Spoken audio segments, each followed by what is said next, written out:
Kasus Edi Mulyadi, jebakan politik buat Anies.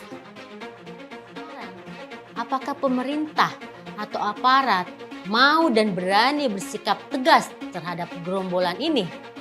Selama tokoh Hizbut Tahrir atau HTI ini masih bebas berkeliaran, jangan harap ketenangan akan datang. Si Edi Mulyadi yang viral karena penghinaannya kepada warga Kalimantan dengan menyebut daerah mereka sebagai tempat jin buang anak dan penduduk yang tinggal di sana sebagai genderuwo dan kuntilanak adalah salah seorang kandung 212. Dia mendapat pangkat sebagai Sekjen GNPF untuk aksi-aksi demo selanjutnya meski nggak sebesar yang pertama. Nah, buat saya yang menarik di sini adalah apa yang didapatkan Edi Mulyadi sekarang ini adalah senjata makan tuan dari apa yang dilakukannya selama ini. Selama ini Edi dan kawan-kawannya itu selalu menggunakan tekanan massa untuk mencapai tujuan mereka. Keberhasilan gerakan besar mereka di tahun 2017 dengan akibat Ahok masuk penjara menjadi inspirasi mereka untuk terus melakukan hal yang sama. Dengan memanfaatkan jaringan mereka, Edi Mulyadi dan kawan-kawannya ingin menyemburkan kebohongan ke masyarakat melalui penipuan opini publik. Ormas terlarang yang terlibat dengan propaganda Edi Mulyadi adalah Hizbut Tahrir Indonesia atau HTI yang sudah dibubarkan dan dilarang oleh pemerintah sejak tahun 2017. Minta kepada Bapak Kapolri untuk segera menangkap Edi Mulyadi yang telah membuat kegaduhan dengan menghina saudara kita yang ada di Kalimantan. Yang minta kepada Bapak Kapolri bersikap tegaslah, tangkap Edi Mulyadi, tangkap dia, jebloskan dia ke penjara.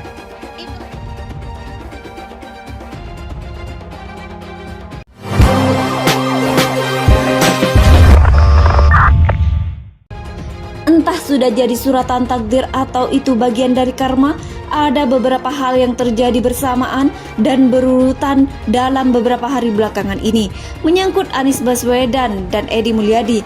Kita susuri bersama rangkaian momen-momennya.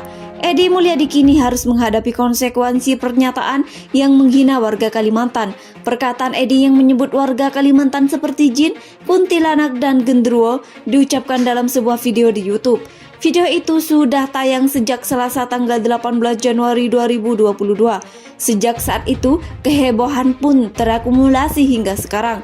Kemarahan publik pun mengalami perkembangan pesat dari para netizen di media sosial hingga mayoritas warga masyarakat di Pulau Kalimantan. Sampai warga masyarakat yang bukan orang asli Kalimantan bahkan meluas hingga ke negara tetangga Malaysia yang juga sebelahnya ada di Kalimantan sumber-sumber. Sementara Anies Baswedan pada hari Jumat tanggal 21 Januari lalu berkunjung ke Makassar, Sulawesi Selatan atau Sumber. Banyak media menyebut bahwa kunjungan itu merupakan safari politik karena di Sulsel pada Pilpres 2019 dulu Presiden Jokowi mengalami kekalahan Sumber.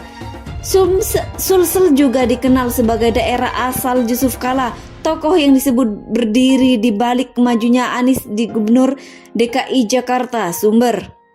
Oleh sebab itu, dalam sebuah acara pertemuan warga Makassar menyebut Anies dengan sangat meriah dan disebut sebagai calon presiden Sumber.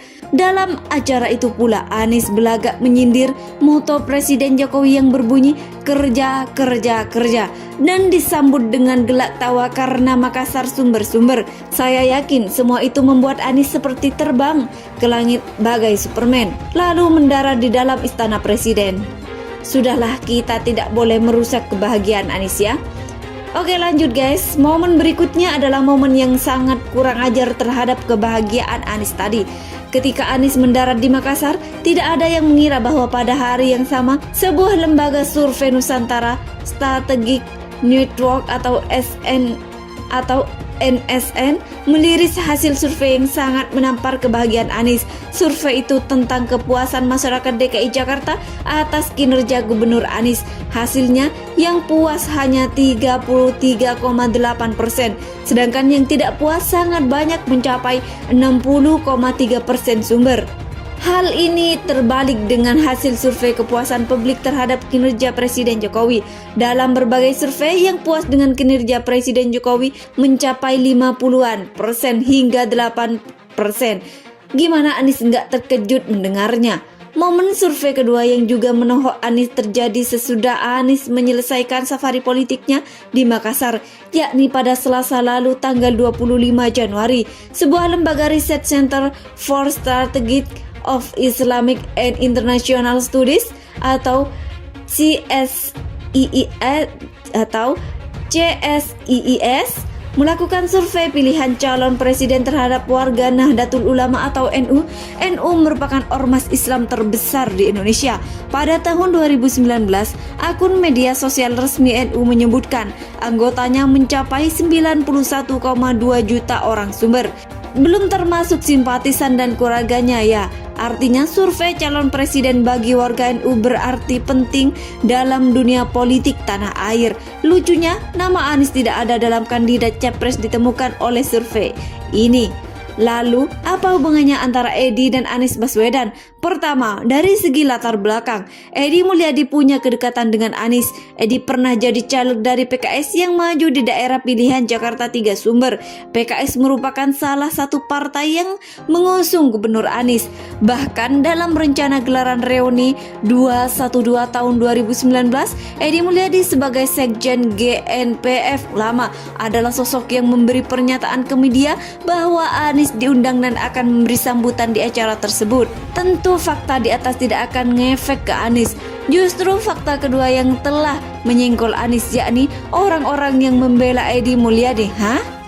Ada gitu yang mau membela Edi? Sementara mayoritas publik sudah mengecam penghinaan yang dia lakukan terhadap warga Kalimantan.